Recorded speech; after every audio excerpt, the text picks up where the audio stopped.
किसी भी एग्जाम को स्टार्ट करने से पहले सबसे पहला क्वेश्चन ये होता है कि उसका सिलेबस क्या है। तो क्या हम उस एग्जाम को देने के लिए एलिजिबल हैं, और एग्जाम का पैटर्न क्या रहा होगा, और उसी के साथ साथ यहाँ पे क्या कुछ नए क्वेश्चन ऐसे अपीयर हुए हैं। तो इन्हीं क्वेश्चंस का आंसर देने के लिए particularly for UGC net sociology I am here and I am Nidhi Sharma, your sociology guide for UGC net sociology.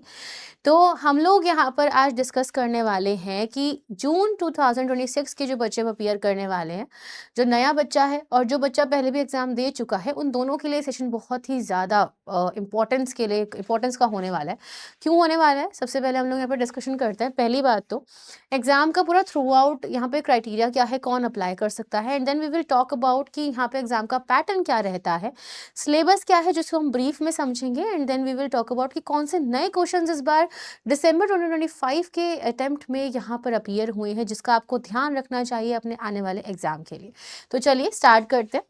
Yes, तो guys what is UGC net. सबसे पहली बात तो यूजीसी नेट में आप यहाँ पे यूनिवर्सिटी ग्रांट्स कमीशन, जो कि हर एक पर्टिकुलर यूनिवर्सिटी जो कि हम लोग के इंडिया में है उसको रिकॉग्नाइज करती है, मान्यता देती है, यस, कि ये यूनिवर्सिटी यहाँ पे एक बच्चे को डिग्री देने के लिए समर्थ है। ठीक है, और यही यूनिवर्सिटी यहाँ पर ये भी डिटरमाइन करती है कि उन जैसी यूनिवर्सिटीज़ में जिसको हम रिकॉग्नाइज कर रहे हैं वहाँ पे कौन सा बच्चा जो है पढ़ा पाएगा, और कौन सा बच्चा जो है उन्हीं यूनिवर्सिटी से पीएचडी कर सकता है और उसको हम फाइनेंशियली सपोर्ट करेंगे।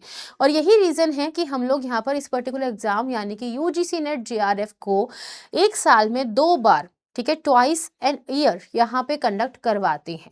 ठीक है, जहाँ पे आप दो तरह की चीज़ें देखते हो, एक तो होता है आपका असिस्टेंट प्रोफेसर जहाँ पे आप सिर्फ पढ़ाने के लिए एलिजिबल होते हो, प्लस पीएचडी में एडमिशन विदाउट फेलोशिप लेने के लिए एलिजिबल होते हो, और दूसरा है जूनियर रिसर्च फेलोशिप यानी कि जेआरएफ, जहाँ पे आप पढ़ाने के लेकर के साथ साथ पीएचडी करने में एक फाइनेंशियल असिस्टेंस जो आपको हर मंथ अप्रॉक्सीमेटली 38,000 पैसा मिलता है। 38 अप्रॉक्स इसलिए बोला because it is about 37,000 something. ठीक है, तो ये पैसा आपको मिलता है एक्सक्लूडिंग एचआरए, ठीक है, जो कि आपकी सिटी के हिसाब से डिपेंड करता है। तो ये जो एग्जाम है पहले सीबीएसई करवाया करता था, अब इसको कंडक्ट करवाता है यहाँ पर एनटीए यानी कि नेशनल टेस्टिंग एजेंसी। थोड़ा सा अब ये देखते हैं कि इस एग्जाम के अंदर यहाँ पे हम लोगों को क्या क्या चीज़ें कैसे कैसे मिल रही हैं। तो when I am talking about यहाँ पे कौन कौन इसको अप्लाई कर सकता है, तो अगर हम बात करते हैं सोशियोलॉजी के अंदर अप्लाई करने वालों की, तो वहाँ पे सोशल वर्क के बच्चे भी अप्लाई कर सकते हैं, प्लस सोशियोलॉजी के बच्चे भी अप्लाई कर सकते हैं जिनके पास एक मास्टर्स की डिग्री है, लेकिन इन्होंने यहाँ पे कम से कम इसमें 55% यहाँ पर स्कोर किया होना चाहिए, जो कि जनरल कैटेगरी के मार्क्स हैं। लेकिन उसके अलावा जो भी बच्चा यहाँ पर 55 से कम स्कोर कर रहा है, तो 50% तक उसको यहाँ पे स्कोर को मान लिया जाता है, यानी कि 5% का रिलैक्सेशन मिलता है अदर कैटेगरीज के लोगों को। आप इसके अलावा अगर जनरल स्टडीज से हो, रूरल डेवलपमेंट से हो, डेवलपमेंट स्टडीज से हो, तो भी आप यहाँ पे सोशियोलॉजी के लिए यूजीसी नेट में अप्लाई कर सकते हो। क्या है कैटेगरीज यहाँ पे मानी जाती है, पहली 2 कैटेगरीज तो आप समझ ही चुके हैं। ठीक है, 2 कैटेगरीज आप समझ चुके हैं यहाँ पे, किसकी, एक तो नेट की और एक जेआरएफ की, प्लस साथ में यहाँ पर एक और क्वेश्चन बहुत इंपॉर्टेंट अराइज हो जाता है कि इन कैटेगरीज में जो बच्चा अगर 4 साल की ग्रेजुएशन करके आया हो तो क्या वो अप्लाई कर सकता है। तो यस, अगर आप 4 साल की ग्रेजुएशन में 75% मार्क्स को स्कोर कर चुके हैं तो आप यहाँ पे डायरेक्ट पीएचडी में एडमिशन ले सकते हो और आप जेआरएफ पा सकते हो, लेकिन आप नेट के लिए नहीं पढ़ा सकते। ठीक है, तो ये चीज़ आपको अच्छे से ध्यान रख के रखनी है। तो this is the eligibility criteria for you, जहाँ पे या तो आपके पास 2 साल की मास्टर्स हो, ठीक है, फिर 55% मार्क्स जो कि इन सब्जेक्ट्स में से किसी पे भी हो सकती है, या फिर आपके पास यहाँ पे 4 साल की ग्रेजुएशन हो किसी भी सब्जेक्ट में जिसमें आपने 75% को स्कोर किया हो, लेकिन आप इस केस में नेट के लिए नहीं पढ़ा सकते हो। इस बात को आप ध्यान रखेंगे। नेक्स्ट बात आपका ये आता है कि एग्जाम जो है वो एक साल में 2 बार होता है। ठीक है, एग्जाम का साइकिल जून का होता है और दिसंबर का होता है। आप यहाँ पे जून के साइकिल के लिए इसको देख रहे हो। पर्पस क्या क्या है, अगेन पीएचडी की एलिजिबिलिटी डिसाइड करना कि क्या आप किसी यूनिवर्सिटी से पीएचडी करने के लिए आपकी क्षमता है। दूसरी चीज़ ये कि आप असिस्टेंट प्रोफेसर में क्या टीच कर सकते हो उस यूनिवर्सिटी में, और अगर आप यहाँ पे पीएचडी के लिए जाना चाहते हो तो क्या आप फेलोशिप अपनी गेन कर पा रहे हो। तो मैं आपको समझाती हूँ अभी कि इसमें कैसे एक ही एग्जाम आपको इन सब तीनों चीज़ों के लिए एलिजिबल बना देता है। एनटीए के द्वारा ये एग्जाम कंडक्ट करवाया जाता है और उसी के साथ साथ एग्जाम का जो फॉर्मेट है वो ऑनलाइन होता है। अभी ऑनलाइन एग्जाम में किस तरह से पेपर आता होगा, पेपर आने का जो तरीका है वो कुछ इस प्रकार से आपका होता है, जहाँ पे आपके 2 तरह के एग्ज़ाम पैटर्न देखे जाते हैं। पहली चीज़ तो ये कि यहाँ पे एक होता है पेपर 1, ठीक है? पेपर 1 जो है वो हर एक सब्जेक्ट के बच्चे के लिए कॉमन है। अगर आप मान लीजिए कि एक शिफ्ट में सोशियोलॉजी का पेपर हो रहा है और साथ में हिस्ट्री का भी हो रहा है, तो हिस्ट्री और सोशियोलॉजी दोनों के ही पेपर का बच्चा पेपर 1 कॉमन ही कर रहा होगा, जहाँ पे 50 क्वेश्चंस आप लोगों के देखे जाते हैं। और इसमें क्या-क्या चीज़ें आती हैं? फॉर एग्ज़ाम्पल आपका टीचिंग एप्टीट्यूड आता है, मैथ्स का पार्ट आता है, रीजनिंग प्लस डेटा इंटरप्रिटेशन आता है, लॉजिकल रीजनिंग आती है, रिसर्च का पार्ट आता है। ये सब चीज़ें आपके पेपर 1 में देखी जाती है और हर एक क्वेश्चन का जो मार्क है वो 2 मार्क होता है, यानी कि पेपर 1 जो है वो आपका 100 मार्क्स का पेपर होता है। ठीक है? नेक्स्ट आप लोगों के पास यहाँ पर आता है पेपर 2 सोशियोलॉजी। तो सोशियोलॉजी की अगर मैं बात करूँ तो आप चाहे किसी भी सब्जेक्ट की बात करिए, तो हम यहाँ पे सोशियोलॉजी की बात कर रहे हैं तो 200 क्वेश्चंस आप लोगों के यहाँ पे 200 नंबर आप लोगों के यहाँ पे बन जाते हैं, क्योंकि 100 क्वेश्चंस आपको देखने के लिए मिल रहे हैं। पेपर 2 सोशियोलॉजी में आपके 100 क्वेश्चंस हैं। अगेन एक क्वेश्चन आपका 2 नंबर का है, तो 100 क्वेश्चंस आपके कितने हो गए? 200 नंबर के हो गए, which makes it a total 300 marks का पेपर। तो आपको 300 मार्क्स में से कम 40% आपको स्कोर करना ही पड़ता है। ठीक है, 40% यानी कि 120 नंबर आपको लाने ही पड़ेंगे अगर आप मेरिट में कंसीडर होना चाहते हैं। अब इन दोनों पेपर के हिसाब से आपकी कट ऑफ कैसी जाती है उसकी बात करते हैं। तो आप लोगों को यहाँ पे सबसे लोएस्ट कट ऑफ देखने के लिए मिलती है सिर्फ पीएचडी ओनली के लिए, जहाँ पे बच्चा पीएचडी में एडमिशन ले सकता है, ठीक है, लेकिन उसको नो फेलोशिप, कोई फेलोशिप नहीं मिलेगी, ठीक है। साथ ही साथ ये टीचिंग भी नहीं कर सकता, ये पढ़ा भी नहीं सकता। ऑलराइट, फिर आपकी कट ऑफ इसके ऊपर जाती है सेकंड नंबर पे असिस्टेंट प्रोफेसर के लिए। लेट्स से कि सोशियोलॉजी की कट ऑफ जो है पीएचडी की गई है 182, तो आपकी असिस्टेंट प्रोफेसर की कट ऑफ जो है वो यहाँ पे तकरीबन 200 तक जा सकती है। इस बार की तो खैर ज़्यादा गई है, पर 200 तक मान लीजिए कि 200 तक कट ऑफ असिस्टेंट प्रोफेसर की जा रही है, ठीक है। तो अगर आपने इस कट ऑफ को क्रॉस किया तो आप सिर्फ और सिर्फ यहाँ पे किसके लिए, टीचिंग के लिए एलिजिबल हो जाएंगे, ठीक है, प्लस आप यहाँ पे पीएचडी के लिए एलिजिबल हो जाएंगे, बट आप यहाँ पे फेलोशिप नहीं ले सकते। यहाँ पे आपको वो 38,000 जो है महीने का नहीं मिलेगा। लेकिन अगर जूनियर रिसर्च फेलोशिप की मैं बात करूँ तो ये आप लोगों का जो पार्ट है ये आप मान के चल सकते हैं, जैसे कि 220 की कट ऑफ गई है, तो देख रहे हो तीनों में सबसे ज़्यादा कट ऑफ इसकी है।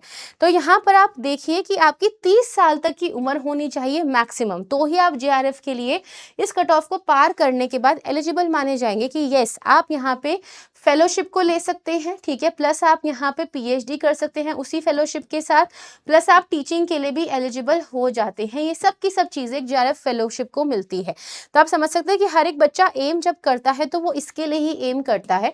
और आपकी उम्र का प्लीज़ आप ध्यान रखिएगा कि 30 साल से ऊपर अगर आपकी उम्र है और भले ही आपने इसको क्वालिफाई कर लिया, फिर भी आप सिर्फ और सिर्फ नेट के लिए ही माने जाओगे, ठीक है, सिर्फ नेट के लिए ही माने जाएंगे। ऑलराइट, तो इतना पार्ट आप लोगों ने समझा। अब आते हैं इसके सिलेबस के ऊपर। तो सोशियोलॉजी का जो सिलेबस है वो 10 यूनिट्स के अंदर डिवाइडेड है, ठीक है। हर एक यूनिट अपना अपना एक बहुत ही प्रॉपर इंपॉर्टेंस यहाँ पर रखती है, लेकिन इन यूनिट्स में मैं सीधा बात करूँगी उस इंपॉर्टेंट यूनिट से स्टार्ट करके एंड तक, जो आपको समझना है कि आप सिलेबस को जब देखोगे तो इन 10 यूनिट्स को ही आप देख रहे होंगे और उसके अंदर बहुत ही मिनी कुछ अलग अलग पार्ट्स भी होंगे। तो सबसे पहला आता है सोशियोलॉजिकल थ्योरी, जो कि आपका मैक्सिमम पोर्शन लेके चलता है। इसमें से आपके कम से कम 30% क्वेश्चंस बनते हैं, इस बात को ध्यान रखिए, ठीक है। 30% एज इन कि मैं 100 में से 30 क्वेश्चंस की बात कर रही हूँ गाइस, एंड 60 मार्क्स की बात कर रही हूँ। देन आपका आता है यूनिट नंबर 3, जो कि आपका रेस्ट 20% पार्ट जो है वो ले रहा है, यानी कि दोनों यूनिट से मिलकर के आपका 50% सिलेबस जो है वो कवर करवा रही है, 50% एग्जाम को भी कवर करवा रही है।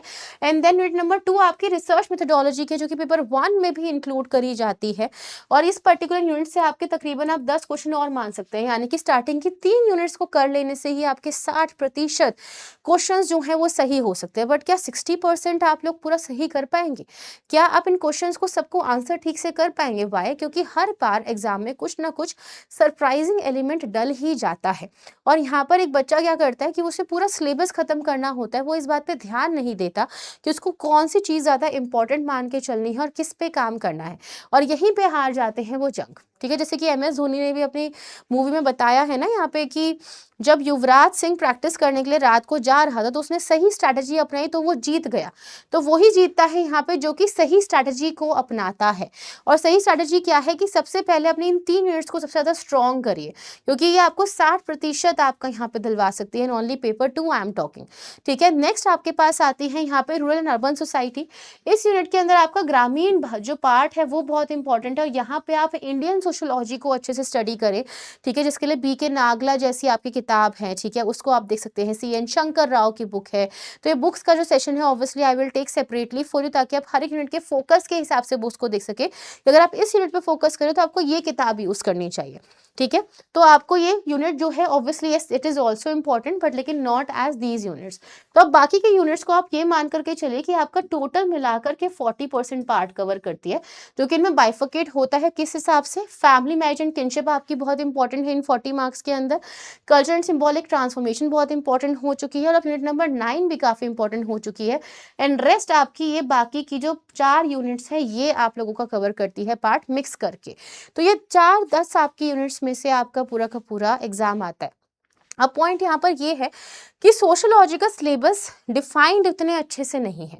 क्यों नहीं है? क्योंकि आप इसको आप थोड़ा सा इस प्रकार से देखिए, जो कि मैं ऑब्वियसली अभी इतना नहीं आपको दिखाऊंगी, ठीक है, आप बस एक ग्लिम्स इसमें लेंगे।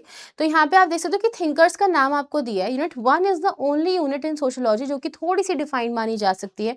लेकिन अगर मैं यूनिट नंबर 2 पे आपको लेकर के जाऊँ तो आपको यहाँ पे सिर्फ और सिर्फ हेडिंग्स देखने के लिए मिलेंगी, लेकिन इसमें थिंकर्स कौन से आते हैं ये आपको देखने के लिए नहीं मिलता। And that is the reason कि आधे बच्चों को ये नहीं पता कि उनको पढ़ना कौन सी किताब से है। बच्चे क्या करते हैं, ट्रूमैन्स की किताब खरीदेंगे, उसमें से ही थ्योरी पढ़ रहे हैं, उसमें से क्वेश्चंस कर रहे हैं। ऐसे काम नहीं चलेगा, ठीक है। यहाँ पे आपके कुछ क्लासिकल थिंकर्स से लेकर के कुछ रिसर्च के जो पर्टिकुलर थिंकर्स होते हैं वो आते हैं, जिसकी वजह से आपको एक पर्टिकुलर स्ट्रक्चर, एक पर्टिकुलर सिलेबस, एक पर्टिकुलर कोर्स की बहुत ज़रूरत पड़ सकती है, ठीक है। So you have to understand कि खुद से अगर आप प्रिपेयर करो, कोई आपके पास गाइडेंस नहीं है, आपको अगर ये नहीं पता कि कौन सी यूनिट के कौन से थिंकर्स हैं, तो वो बहुत ही प्रॉब्लमैटिक हो सकता है, ठीक है, जो कि आपको हर यूनिट में देखने के लिए मिलेगा। ये तो यूनिट 2 की हालत थी। अब आप देखिए यूनिट नंबर 3 में क्या है, सोशल स्ट्रक्चर, कल्चर। अब सोशल स्ट्रक्चर जैसे अकेले टॉपिक में आपको रेडक्लिफ ब्राउन, ठीक है, रेमंड फर्थ यहाँ पे देखने के लिए मिलते हैं, SF नाडील देखने के लिए मिलते हैं। और ये सिर्फ 3 थिंकर्स की बात मैंने यहाँ पे करी है। Henry Maine is also there, मतलब कि आपको बहुत मल्टीपल थिंकर्स आपको यहाँ पे देखने के लिए मिलेंगे। And social structure is not only can be study with the help of social structure, आपको यहाँ पे सोशल रिलेशंस को भी स्टडी करना पड़ता है। यानी कि आपको एक पर्टिकुलर कंसेप्ट को 360 डायमेंशन के साथ देखना पड़ेगा। तो यही चीज़ है जो कि यहाँ पर आइडेंटिफाइड नहीं है इस सिलेबस के अंदर। और इसको आइडेंटिफाई करने का काम या तो आप मेरी हेल्प से कर सकते हैं, आप मेरी क्लासेस की हेल्प ले सकते हैं उसमें, ठीक है। चाहे आप उसको पेड को लीजिए, चाहे आप यहाँ पे YT क्लासेस को देखिए, but that is completely up to you. पर कहीं ना कहीं से आपको ये हेल्प यहाँ पर देखने के लिए मिल ही जाएगी इस यूनिट में। अब देखते हैं कुछ क्वेश्चंस जो कि पहले अपीयर कभी नहीं हुए हैं हम लोगों के एग्जाम में। तो हम लोग कहते हैं कि हाँ PYQ बेस्ड पेपर आता है, PYQs को आपको सॉल्व करना चाहिए, बिकॉज आपकी प्रैक्टिस होती है, आपको एक अंडरस्टैंडिंग क्रिएट होती है कि आपको कैसे यहाँ पर एक एग्जाम को क्वालिफाई करना है, आपकी क्या ट्रिक होनी चाहिए। बट कुछ क्वेश्चंस अगर कभी एग्जाम में अपीयर ही ना हुए हो और कभी वो यहाँ पर एक थिंकर के लिस्ट में भी नहीं शामिल हुए हो, तो उस केस में हम लोग क्या करेंगे? उस केस में हम लोगों को हर एग्जाम के अंदर एनालिसिस करना चाहिए कि यस ये नया क्वेश्चन आया है, तो हमें इसके हिसाब से अपने अब सिलेबस को सेंटर करना पड़ेगा। Because again I have said this thing कि आपका सिलेबस बहुत डिटरमाइंड और डिफाइंड नहीं है, आपको थिंकर्स नहीं पता उसमें कौन कौन से आ रहे हैं। तो दैट इज द रीजन कि आपको हर बार नए नए थिंकर्स को ऐड करना पड़ता है। फॉर एग्जाम्पल मीडिया जैसा टॉपिक जो आपकी यूनिट नंबर 9 में से आया हुआ है, इस टॉपिक में आपको सिर्फली इतना पूछा कि ये मीडिया की किताबें हैं और इसको आपको पदानुक्रम में या क्रोनोलॉजिकल ऑर्डर में लगाना है। तो आप समझ पा रहे हैं इस बात को कि कुछ किताबें बच्चों को पता होंगी, कुछ किताबें आपको नहीं पता होंगी, और ये थिंकर्स आपको सारे पता हो ये भी बहुत मुश्किल है। लेकिन इसमें ट्रिक क्या है? इसमें ट्रिक ये है कि मीडिया की ये जो बुक्स हैं ये सारी की सारी सोसाइटी के कुछ क्रूशल इश्यूज को उठा के लेकर के है। जैसे कि फॉर एग्जाम्पल यहाँ पे एक कल्चर बेस्ड मीडिया बुक है, यहाँ पे सोशल न्यूज के ऊपर ये मीडिया की बुक है जहाँ पे हम सोशल प्रॉब्लम्स की बात कर रहे हैं। या RL क्रीबल की जो किताब है फोन हैपिंग के ऊपर बात कर रही है कि ये चीजें आज के टाइम में सोसाइटी में कैसे एग्जिस्ट करती हैं। तो आपको ये समझना है कि जो हमारे करंट आजकल के सिनेरियो हैं उसमें से क्वेश्चंस आते ही आते हैं। Media is a very crucial part of society nowadays, तो इसमें से क्वेश्चन आपको देखने के लिए मिल रहा है जो कि बच्चे कई बार इग्नोर कर देते हैं। तो just include the media books, लेकिन वो मीडिया बुक्स जो कि यहाँ पे सोसाइटी रिलेटेड मीडिया बुक्स हैं उसको आपको इंक्लूड करने की ज़रूरत है। ठीक है, नेक्स्ट आपके पास जो क्वेश्चन आते हैं वो ये है, for example the who wrote the book the death of class. अब ये कोई बहुत ज़्यादा ऐसा क्वेश्चन था नहीं जहाँ पे किसी एक बच्चे को प्रॉब्लम हो, लेकिन जस्ट बिकॉज ये पीवाईक्यू में नहीं आया इसीलिए यहाँ पे आंसर्स काफ़ी गलत है। और अगर आए भी पीवाईक्यू में तो बहुत सालों पहले आया, जिसका आंसर था यहाँ पे जेन पकलुक्सी एंड मैल्कॉम वाटर्स। तो इस किताब को लेकर के बच्चे बहुत कंफ्यूज हुए। ठीक है, तो अब आप यहाँ पे क्लास का टॉपिक पढ़ रहे हैं, ठीक है, या फिर आप स्ट्रैटिफिकेशन का टॉपिक पढ़ रहे हो तो वहाँ पे आपको इन्हें इंक्लूड करने की ज़रूरत है। नेक्स्ट यहाँ पे आते हैं कर्क एंड मिलर जो कि यहाँ पे रिसर्चर्स हैं। ठीक है, अगेन यूनिट नंबर 2 का पार्ट आप देखिए कि कर्क और मिलर को बच्चे पढ़ते तो थे लेकिन थोड़ा सा ध्यान नहीं दे रहे थे। तो अब ये टॉपिक्स ऑफ इंपॉर्टेंस यहाँ पर बनते जा रहे हैं। ठीक है, नेक्स्ट आपके पास आता है यहाँ पे एक क्वेश्चन जो कि मलिनोस्की का है यूनिट 1 का, लेकिन मैंने वही आपको बोली ना बात कि आप कितना भी पढ़ लो यूनिट 1 को, लेकिन कुछ ना कुछ तो छूटेगा। और छूटा क्या यहाँ पे कि इनकी एक किताब है, ठीक है, जिसके अंदर से यहाँ पर सिर्फ और सिर्फ एक क्वेश्चन निकल के आ गया उनकी समरी के बेसिस पे। अब समरी तो हमारी किताब की नहीं पढ़ रहे हैं ना, तो यहाँ पे इन्होंने इसके अंदर जो चीज़ें बताई, crime and customs and savage society is the name of the book, जिसके अंदर से ये क्वेश्चन निकल के आया। अब ये बच्चे ने किसी ने स्पेसिफिक टॉपिक में नहीं पढ़ा था, तो मोस्टली बच्चों का आंसर इसमें गलत था, मोस्टली का आंसर गलत था। नेक्स्ट क्वेश्चन आपका यहाँ पर है कि आपको कुछ नहीं करना है, आपको सोशल रिसर्च को स्टेप्स में लगाना है। ठीक है, शायद नहीं दिख रहा हो पर ये गुडे एंड हैट की रिसर्च के हिसाब से बच्चे क्या कर रहे हैं कि बहुत ही बेसिक से रिसर्च के स्टेप्स को पढ़ते जा रहे हैं, बट थिंकर बेस्ड नहीं पढ़ा। तो अब थिंकर्स को आइडेंटिफाई करने का टाइम आ चुका है। गुड एंड हैट तो बहुत ही बेसिक रिसर्चर है यूनिट 2 के, जिसको आपको पढ़ना ही पढ़ना है रिसर्च के प्रोसेस के हिसाब से। नेक्स्ट आपके पास यहाँ पर आती है लॉरेंस स्टोन की किताब जो कि ट्रांसफॉर्मेशन ऑफ इंटीमेसी पे है। यूनिट नंबर 8 में ये डिस्कस हो सकता है, ठीक है, लेकिन इसको यहाँ पे इंटीमेसी, इमोशनल बॉन्ड जो हम लोग मान के चलते हैं कि फैमिली का एक होता है अपने मेंबर्स के साथ, उसके बेसिस पे हम लोग कभी टॉपिक पे ध्यान ही नहीं देते थे क्योंकि वो टॉपिक बहुत ही कम अपीयर होता था, लेकिन इस बार एग्जाम के अंदर आया वो। ठीक है, नेक्स्ट है यहाँ पे ये एजुकेशन बेस्ड आपका क्वेश्चन है। तो अभी तक एजुकेशन में हम लोग क्या पढ़ रहे थे कि यस थिंकर्स आते हैं, ये थिंकर्स आते हैं, हम लोग ये थिंकर तीनों को पढ़ चुके हैं, लेकिन हम लोगों ने मार्क ट्वाइन को बहुत कम हाथ लगाया है और यही इसका आंसर था कि ये स्टेटमेंट किसने दिया है। ठीक है, नेक्स्ट आपके पास वापस से होके खत्म हो चुका है। ऑलराइट, तो मुझे लगा मैंने काफ़ी सारे डाले, क्वेश्चंस और भी हैं जो कि मैं धीरे धीरे अपनी वाईटी की क्लासेस में करवाना शुरू करूंगी। तो गाइज दोस्त who are preparing for sociology UGC NET, तो do come to the classes जो कि ट्यूसडे टू सैटरडे शाम को 7 बजे होती हैं, और वहाँ पे आपको ये सब क्वेश्चंस को कवर हम लोग डिफरेंट एंगल्स से करते हुए दिखाई देंगे, बिकॉज अगर रिलेटेड क्वेश्चन भी आ गया तो भी आपको इसका आंसर पता होना चाहिए। So this is the end of the session. Again thank you so much for listening to me patiently. Ultimately ये है आपके फायदे के लिए ही, तो जो पूरे सेशन को देख चुका होगा उसका फायदा हो जाएगा, जिसने नहीं देखा होगा वो कहीं ना कहीं थोड़ा सा कुछ पॉइंट से पीछे भी रह सकता है। So thank you so much for your attention, bye and take care.